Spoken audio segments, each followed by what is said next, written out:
हर एक CA foundation का बच्चा जब अपनी तैयारी करता है तो उसका एक ही सपना होता है कि वो किस तरीके से 300 प्लस लाए, चाहे वो 320 350 से ऊपर वो लाना चाहता है। बट धीरे धीरे क्या होता है बच्चों, ये आंकड़ा कम होते होते होते होते कहां तक सिमट जाता है, 200 तक ही सिमट जाता है। तो बच्चों आज की इस वीडियो में बताने वाला हूं मैं कि किस तरीके से आप लोग 300 प्लस ला सकते हैं। तो इस वीडियो को आखिरी तक देखना ना भूले और ज्यादा से ज्यादा बच्चों तक शेयर जरूर करें।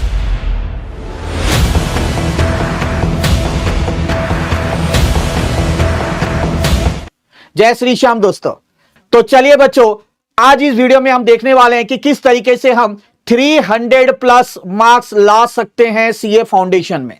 मेरी हर एक बात बड़े गौर से समझना, और अगर उसे आपने सच में फॉलो किया तो आप ये आंकड़ा आराम से क्रॉस कर सकते हैं।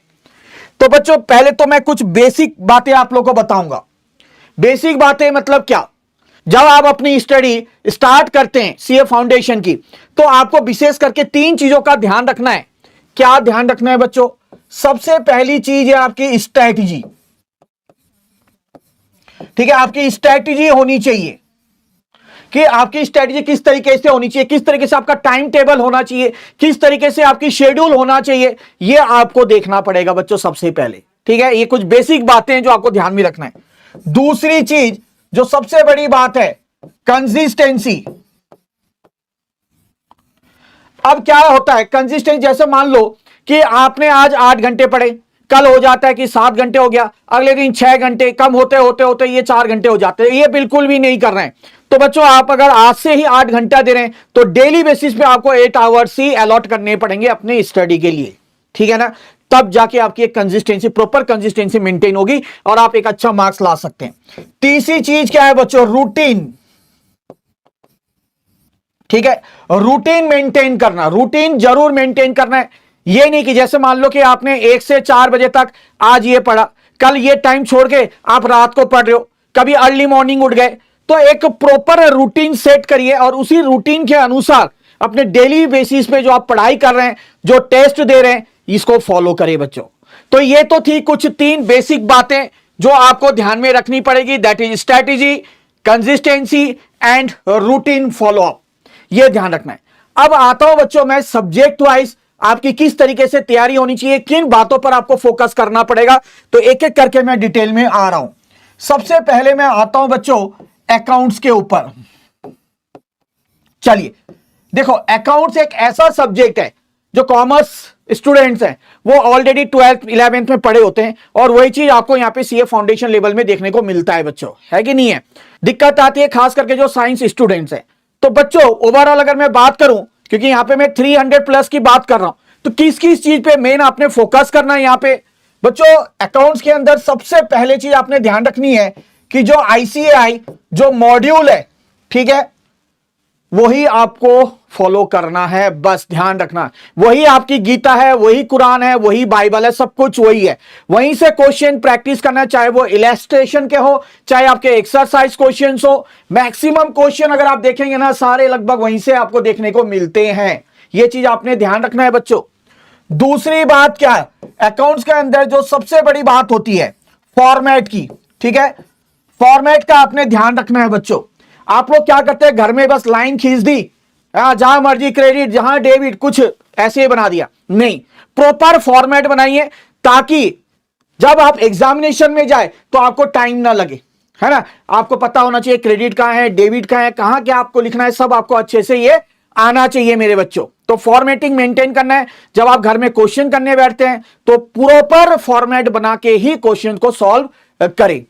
तीसरी बात, वर्किंग नोट, ये बहुत इंपॉर्टेंट रोल प्ले करता है मेरे बच्चों। वर्किंग नोट की अगर मैं बात करूं तो, है ना, ये कम से कम आपका 40%, ठीक है, वेटेज लगता है अगर मैं एज पर एग्जामिनेशन की बात करूं तो। कई बच्चे वर्किंग नोट लिखते ही नहीं। हाँ, तो ध्यान रखना, इसके कारण भी नंबर कटे जाते हैं। तब जाके ही आपके क्या आते हैं, प्रॉपर 300 प्लस आएंगे, जब अगर आप ये चीज मेंटेन करके चलोगे। ठीक है, तो अकाउंट्स के अंदर खास करके आपने ये बातें ध्यान रखनी है।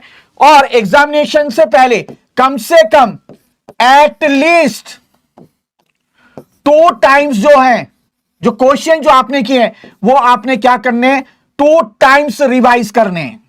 ठीक है, 2 टाइम्स रिवाइज करना है एटलीस्ट अकाउंट्स के अंदर। तो अकाउंट्स के अंदर आपने ये सारी चीज मोटा मोटी जिसपे आपने विशेष ध्यान देना है बच्चों, क्योंकि ये वो बारीकियां हैं जिन पे अगर हम अगर अच्छे से काम करें ना तो आसानी से 300 प्लस ला सकते हैं।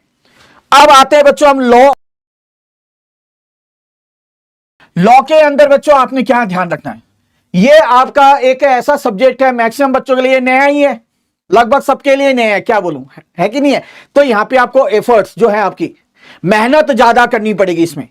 इसमें आपको क्या करना पड़ेगा मेरे बच्चों, मेहनत ज्यादा करनी पड़ेगी। यहां पे जो आपके मॉड्यूल है, मॉड्यूल में जो प्रोविजंस गिवन है वो प्रोविजंस आपको याद करने पड़ेंगे। सबसे पहली बात प्रोविजन याद करने पड़ेंगे।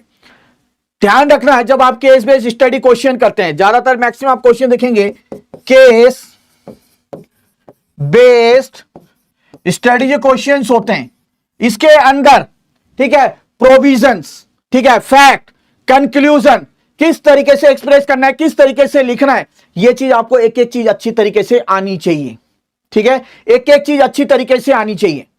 ठीक है, सेक्शन अगर आपको दिक्कत हो रही है तो मत लिखो, बट गलत मत लिखो, है कि गलत नहीं लिखना है, बट प्रोविजंस आप अच्छे से याद करके जाइए। केस बेस्ड स्टडी क्वेश्चन है, इसके साथ जब आप प्रोविजंस लिखते हैं, फैक्ट लिखते हैं या कंक्लूजन लिखते हैं तो उसमें ध्यान रखना कि एक प्रॉपर मेंटेन हो और कितनी लाइन की होनी चाहिए वो as per case based study question आपको प्रैक्टिस करनी पड़ेगी।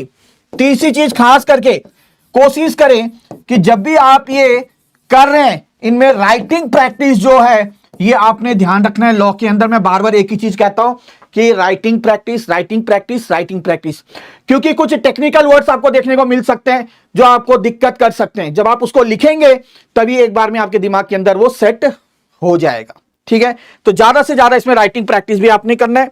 अब आते हैं बच्चों हम लोग paper number 3 maths stat and LR. बच्चों इसके अंदर स्टैट वाला पोर्शन जो वो काफी इजी है ना, तो स्टैट वाला पोर्शन आप आसानी से कर सकते हैं। स्टैट वाले पोर्शन जो है आपका 40 मार्क्स आता है। 40 मार्क्स में से आप आसानी से अगर मैं बोलूं ना तो 30 से 35 मार्क्स आपका लाया जा सकता है आराम से, तो बिल्कुल भी घबराने की जरूरत नहीं है। एलआर जो है लॉजिकल रीजनिंग, यहां से आप आराम से 20 मार्क्स ला सकते हैं। 20 मार्क्स का होता है ये पेपर। अगर मैथ्स के अंदर बच्चों मैं कुछ चैप्टर्स की बात करूं, बस वो कर लें तो आपका अच्छे से मार्क्स आ सकते हैं। तो मैथ्स के अंदर आपने ध्यान रखना कि टाइम वैल्यू ऑफ मनी हो गया आपका एक, उसके बाद आपका रेशियो, प्रोपोर्शंस, इंडिसेस, लॉग, ये आप कर लो। इक्वेशंस आराम से हो जाएगा बच्चों, कुछ नहीं है इसमें। सीक्वेंस सीरीज की बात करो, ठीक है, तो ऐसे कुछ चैप्टर्स इनको आराम से कर लो। तो यहां से भी आप आसानी से मैं बोलूं 25 मार्क्स आप आराम से ला सकते हैं। ठीक है, तो मोटा मोटी अगर मैं बात करूं यहां पे, अगर मैं 30-50 की बात करूं तो 75 to 80 मार्क्स आपके आसानी से आ सकते हैं। अब रह गया हमारा आखिरी पेपर इको। बच्चों इसमें क्या है, ये सबसे ज्यादा मार्क्स ला सकते हैं इस पेपर में, आप ध्यान रखना। इसका सिर्फ एक ही कंसेप्ट है, क्या, रीड एंड रीड। ठीक है, क्या क्या करना है सर, रीड आईसीआई मॉड्यूल, ये ध्यान रखना। आईसीएल मॉड्यूल जो है, आईसीआई मॉड्यूल आपको पढ़ना है बच्चों बार बार, कम से कम read and read, read and read पढ़ते रहो जितना पढ़ोगे। ठीक है, पढ़ने के बाद जो आईसीआई मॉड्यूल के एक्सरसाइज क्वेश्चंस हैं वो आप जरूर प्रैक्टिस करें। जिनके पास हमारी पीपी बुक है वो फॉलो कर सकते हैं, जिनके पास नहीं है वो आईसीआई मॉड्यूल के एक्सरसाइज क्वेश्चन करना ना भूले बच्चों, बहुत इंपॉर्टेंट है। वहीं से मैक्सिमम क्वेश्चन जो है आपको देखने को मिलते हैं इको के केस में। ठीक है, ये आपने करना है। यहां पे ना आप आसानी से, ये मात्र ऐसा पेपर है हर एक बच्चा यहां से 80 प्लस ला सकता है आराम से, इतनी गारंटी के साथ बोल रहा हूं। तो ये सारी थी आप लोग की स्ट्रैटेजी जिसके वजह से आप आराम से 300 प्लस ला सकते हैं मेरे बच्चों।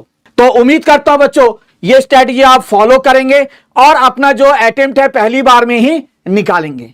मिलते हैं बहुत जल्द और एक वीडियो के साथ, तब तक के लिए जय श्री श्याम।